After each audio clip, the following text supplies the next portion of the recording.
سورة الدخان آیت نمبر 30.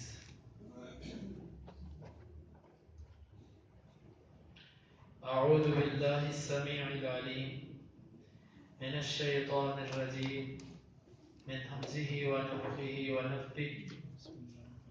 ولقد نجينا بني إسرائيل من العذاب المهين من فرعون إنه كان عاليا من المسرفين.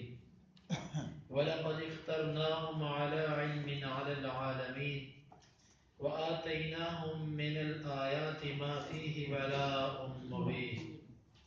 إن هؤلاء ليقولون إن هي إلا موتتنا الأولى وما نحن بمنشرين. قالوا فأتوا بآبائنا إن كنتم صادقين. ولقد واو کا مطلب اور، لام کا مطلب البتہ، قد کا مطلب تحقیق. ولقد اور البتہ تحقیق، نجینا نجی نجات دی نا ہم نے، بنی اولاد کو، اسرائیل اسرائیل کی، ہم نے نجات دی اسرائیل کی اولاد کو، من سے، العذاب عذاب، المہین رسوا کرنے والے، من العذاب المہین رسوا کرنے والے عذاب سے، من سے فرعون فرعون یعنی فرعون سے، ان بے شک ہو وہ، کانا تھا، عالین بلندی ظاہر کرنے والا، من سے المسرفین حد سے بڑھنے والوں میں سے، عالین سرکشی کرنے والا، من سے المسرفین حد سے بڑھنے والے. وَلَقَدْ اور البتہ تحقیق، اخترنا ہم نے چن لیا، ہم ان کو، علی پر علم علم، اور یقیناً ہم نے چن لیا ان کو علم پر، علی پر العالمین جہانوں پر. وآتینا او کا مطلب اور، آتینا ہم نے دی، ہم ان کو، من سے الآیات آیات، اور ہم نے دی ان کو نشانیوں میں سے، ما وہ چیز، فی میں ہی اس، فی ہی اس میں، بلاء آزمائش تھی، مبین واضح. ان بے شک، ہؤلاء یہ، لام کا مطلب البتہ، یقولون کہتے ہیں، ان نہیں ہے، ہیا یہ، الا مگر، موتۃ موت، نہ ہماری، الاولی پہلی، وما اور نہیں، نحن ہم، بمنشرین اٹھائے جانے والے.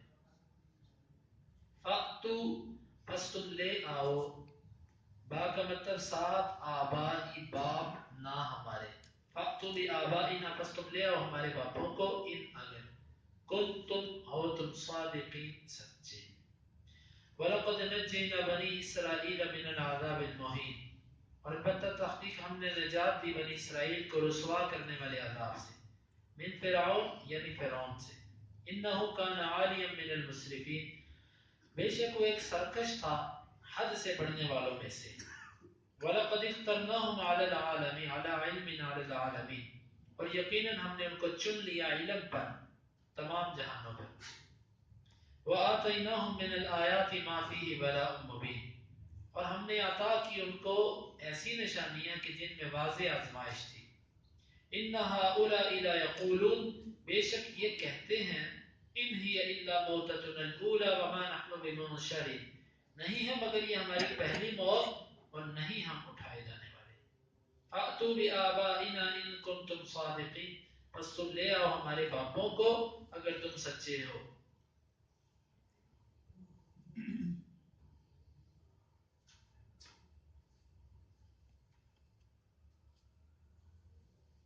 اللہ رب العزت نے پیچھے والی آیات میں فرعون اور اس کی قوم کی ذلت اور رسوائی اور اس کی ہلاکت کا ذکر فرمایا. یہاں سے اللہ مالک الملک نے بنی اسرائیل پر جو انعامات کیے ان انعامات کا ذکر. بنی اسرائیل پر ہونے والے انعاموں میں سے ایک انعام یہ تھا کہ ان کو فرعون سے نجات ملی. اللہ تعالیٰ نے اس کو عذاب مہین کہا. وہ عذاب مہین کیا تھا کہ فرعون نے بنی اسرائیل کو اپنا غلام بنا رکھا تھا، اور غلام ہی نہیں، یہیں پر بس نہیں بلکہ یہ ان سے ان کے بچوں کو قتل کر دیتا اور ان کی بچیوں کو باقی رکھتا۔ یہ بہت تکلیف دہ عمل تھا فرعون کا۔ اللہ رب العزت نے اس ذلت اور اس غلامی کو عذاب مہین کہا۔ اللہ تعالیٰ فرماتے ہیں ہم نے نجات دی، یقیناً اس میں کوئی شک نہیں کہ کافر قوم سے نجات مل جانا یہ اللہ رب العزت کی بہت بڑی نعمت ہے۔ کہیں پر غلامی ہو، کافروں کے متاحت ہو، بندہ ان کے نظام کے تحت ہو، ان کا پابند ہو، تو یہ بہت بڑی ذلت اور رسوائی ہوتی ہے انسان کی۔ اللہ رب العزت نے فرمایا کہ ہم نے ان کو اس سے نجات دی، اور یقیناً اللہ رب العزت ہی نجات دینے والا ہے۔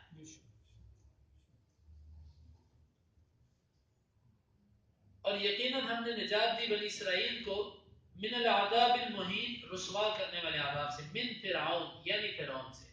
وہ کون تھا رسوا کرنے والا؟ وہ فرعون تھا، فرعون۔ انہو کان عالیا من المسرفین، عالیا سرکش، وہ ایک سرکش تھا انسان، حد سے بڑھنے والوں میں سے تھا۔ اللہ کی حدوں کو پھلانگنے والا وہ شخص تھا کہ جس سے ہم نے ان کو نجات دی۔ وَلَقَدِ اخْتَرْنَاهُمْ عَلَىٰ عِلْمٍ عَلَى الْعَالَمِينَ، اور ہم نے ان کو چن لیا یعنی بنی اسرائیل کو، عَلَىٰ عِلْمٍ، علم پر۔ علم پر کا مطلب ہے کہ ہم نے بنی اسرائیل کا جو اس وقت انتخاب کیا تھا وہ علم کی بنا پر کیا تھا۔ ہمیں علم تھا کہ یہ اس قابل ہیں کہ ان کو چنا جائے، اسی لیے ہم نے ان کو چنا۔ ہم نے بغیر کسی علم کے یا بغیر انصاف کے نہیں چنا، بلکہ انصاف کے ساتھ اور علم کے باوجود ان کو چنا۔ کس پر؟ علی العالمین، جہانوں پر۔ یہ بات پہلے بھی واضح ہو چکی ہے کہ قرآن مجید میں جو یہ اصطلاحیں بولی جاتی ہیں کہ ہم نے ان کو جہانوں پر فضیلت دی، ہم نے ان کو جہانوں پر چن لیا، یہ اس وقت کے زمانے مراد ہوتے ہیں، قیامت تک آنے والے زمانے مراد نہیں ہیں۔ جس طرح کہ اللہ رب العزت نے موسیٰ علیہ السلام کے بارے میں بھی یہ کلمات استعمال کیے کہ اللہ رب العزت نے موسیٰ علیہ السلام کو چن لیا، اور اسی طرح مریم کے بارے میں بھی یہ کلمات بولے وَاصْطَفَاكَ وَطَهَّرَكَ عَلَىٰ نِسَاءِ الْعَالَمِينَ، اللہ تجھے جہان والی عورتوں پر اللہ نے تجھے چن لیا۔ لیکن اس کے باوجود نبی صلی اللہ علیہ وسلم نے فرمایا کہ فضل عائشہ علی سائر النساء کفضل الثرید علی سائر الطعام، عائشہ کی فضیلت ساری عورتوں پر ایسے ہے کہ جیسے سرید کی فضیلت کھانے پر ہوتی ہے۔ تو یہ اگرچہ مریم کے بارے میں یہ فرمایا، اور خدیجہ رضی اللہ عنہ کے بارے میں نبی صلی اللہ علیہ وسلم نے فرمایا کہ بہترین خاتون جو ہے وہ خدیجہ ہے۔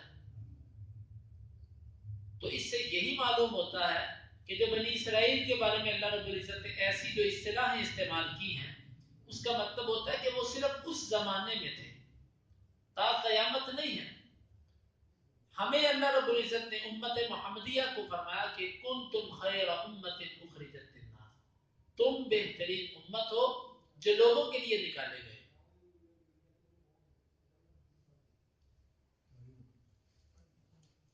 تم بہترین امت ہو، یعنی امت محمدیہ کو اللہ رب العزت نے بہترین امت قرار دیا۔ اور جہاں پر بنی اسرائیل کے لیے یہ لفظ آئے ہیں تو اس کا مطلب یہ ہے کہ یہ امت اس زمانے کے اندر بہترین ہے، اب تا قیامت کے بہترین نہیں ہے۔ وَآتَيْنَاهُم مِّنَ الْآيَاتِ مَا فِيهِ بَلَاءٌ مُبِينٌ، ہم نے ان کو وہ نشانیاں دی کہ جن کے اندر بڑی بڑی آزمائش تھی۔ بلا ان کا لفظ عربی زبان میں آزمائش کے لیے بھی بولا جاتا ہے اور نعمت کے لیے بھی بولا جاتا ہے۔ اللہ تعالیٰ نے جو ان کو نعمتیں دی تھی اس میں بڑی آزمائشیں تھیں۔ آزمائش کا مطلب بعض دفعہ یہ ہوتا ہے کہ ایک قوم پر ایک چیز نعمت ہوتی ہے اور وہی چیز دوسروں کے لیے آزمائش بن جاتی ہے۔ مثال کے طور پہ ایک بندے پر اللہ رب العزت نے اپنا انعام کیا، اب یہ اس کے لیے تو انعام ہے، لیکن جو حاسد قسم کا آدمی ہوتا ہے اس بندے کے لیے اس پر ہونے والا انعام آزمائش بن جاتا ہے۔ کیوں؟ اس کا حسد مزید بڑھ جائے گا، گویا کہ اس کی نعمت نے اس کو آزمائش میں ڈال دیا۔ اور ایسے ہوتا ہے، بعض دفعہ دفعہ اسکولوں میں، بعض دفعہ تجارت میں ایسے ہوتا ہے کہ جو ساتھ والا دکاندار اس کی دکان زیادہ چل پڑی، یا مسجد کے اندر، مدارس کے اندر، تعلیمی اداروں میں، طالب علموں میں بعض دفعہ ایسے یہ چیز ہوتی ہے۔ یہ جب کسی کو اللہ رب العزت انعام دیتے ہیں تو دوسروں کے لیے یہ آزمائش ہوتا ہے، دوسروں کے لیے یہ آزمائش ہوتی ہے۔ آیا کہ یہ اس پر حسد تو نہیں کرتے، آیا کہ یہ اس کے خلاف کوئی چال تو نہیں چلتے؟ یہ بہت مشکل کام ہے۔ تو اللہ تعالیٰ نے فرمایا ان کو ایسی واضح نشانیاں دی تھی اللہ تعالیٰ نے کہ کافروں کے لیے وہ آزمائش ہی بنتی نہیں، ان کے لیے آزمائش، واضح آزمائشیں بنتی نہیں۔ اِنَّ هَٰؤُلَاءِ لَيَقُولُونَ، درمیان کے اندر موسیٰ علیہ السلام اور فرعون کی قوم کا ذکر مختصر طور پر آیا تھا۔ اب دوبارہ پھر اللہ تعالیٰ پہلے والے موضوع کو دوبارہ شروع کر رہے ہیں۔ پہلا موضوع کیا تھا؟ بنی اسرائیل کو خطاب۔ اب پھر ان سے یہ کہا جا رہا ہے اِنَّ هَٰؤُلَاءِ لَيَقُولُونَ، بے شک یہ کہتے ہیں، ہؤلاء، جس طرح ہم کسی کو حقارت کی بنا پر یہ لفظ بولتے ہیں نا، یہ بندہ، اس کا نام بھی لینا پسند نہیں کرتے۔ جس طرح کہ کسی سے ہمیں نفرت ہوتی ہے، اس کا ذکر کرنا، ہم کہتے ہیں یار وہ آیا تھا، اس کا نام نہیں لیتے۔ اِنَّ هَٰؤُلَاءِ یہ کہتے ہیں، تحقیر کے انداز میں اللہ رب العزت نے مشرکین مکہ کو یہاں پر خطاب کیا۔ کیوں یہ انداز اس لیے اختیار کیا کہ جب فرعون اپنے آپ کو بہت بڑا رب اعلیٰ سمجھتا تھا اور اس کے پاس خزانے تھے، اس کے پاس بادشاہت تھی، اس کے پاس ایسے حامان، شداد، قارون جیسے لوگ اس کے وزیر تھے کہ جس کے خزانے اتنے تھے کہ اونٹوں کی جماعتیں اس کی چابیاں اٹھایا کرتی تھی۔ وہ اتنا بڑا آدمی تھا۔ جب ہم نے اس کو تباہ کر دیا تو تم کیا ہو؟ تمہارے پاس کیا ہے؟ اِنَّ هَٰؤُلَاءِ لَيَقُولُونَ، یہ کہتے ہیں، کیا کہتے ہیں؟ إِنْ هِيَ إِلَّا مَوْتَتُنَا الْأُولَىٰ وَمَا نَحْنُ بِمُنشَرِينَ، نہیں ہے یہ مگر ہماری پہلی موت، نہیں ہم اٹھائے جائیں گے۔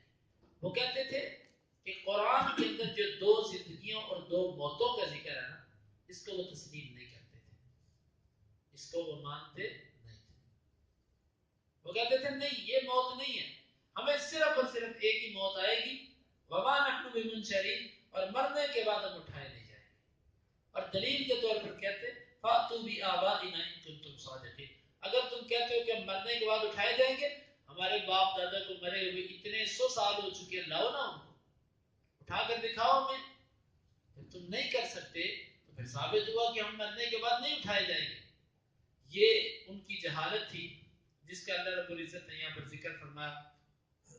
اللہ رب العزت سے دعا ہے کہ اللہ تعالیٰ کتاب و سنت کو سمجھنے کی اور اس پر عمل کرنے کی توفیق عطا فرمائے۔ آمین۔ وَلَقَدْ نَجَّيْنَا، البتہ تحقیق ہم نے نجات دی، بنی اسرائیل، بنی اسرائیل کو، من العذاب المہین، رسوا کن عذاب سے، من فرعون، یعنی فرعون سے، انہو کان عالیہ، بے شک تھا وہ سرکش، من المسرفین، حد سے بڑھنے والوں میں سے، وَلَقَدِ اخْتَرْنَاهُمْ، البتہ تحقیق ہم نے ان کو چن لیا، علی علم، علم پر، علی العالمین، تمام جہانوں پر، وآتیناہم، اور ہم نے دی ان کو، من الآیات، نشانیوں میں سے، ما، وہ چیز، فیہ بلاء مبین، اس میں واضح آزمائش تھی، اِنَّ هَٰؤُلَاءِ لَيَقُولُونَ، بے شک یہ کہتے ہیں، اِنْ ہِیَ، نہیں ہے یہ، إِلَّا مَوْتَتُنَا الْأُولَىٰ، مگر ہماری پہلی موت، وَمَا نَحْنُ بِمُنشَرِينَ، اور نہیں ہیں ہم اٹھائے جانے والے۔ فَأْتُوا بِآبَائِنَا، بس تم لے آؤ ہمارے باپوں کو، إِن كُنتُمْ صَادِقِينَ، اگر تم سچے ہو۔ اللهم انفعنا بما علمتنا وعلمنا ما ينفعنا وزدنا علما۔ اللهم اقسم لنا من خشيتك ما تحول به بيننا وبين معصيتك ومن طاعتك ما تبلغنا به جنتك ومن اليقين ما تهون به علينا مصائب الدنيا متعنا اللهم بأسماعنا وأبصارنا وقواتنا أبدا ما أحييتنا واجعله الوارث منا واجعل ثارنا على من ظلمنا ولا تجعل مصيبتنا في ديننا ولا تجعل الدنيا أكبر همنا ولا مبلغ علمنا ولا تسلط علينا من لا يرحمنا وآخر دعوانا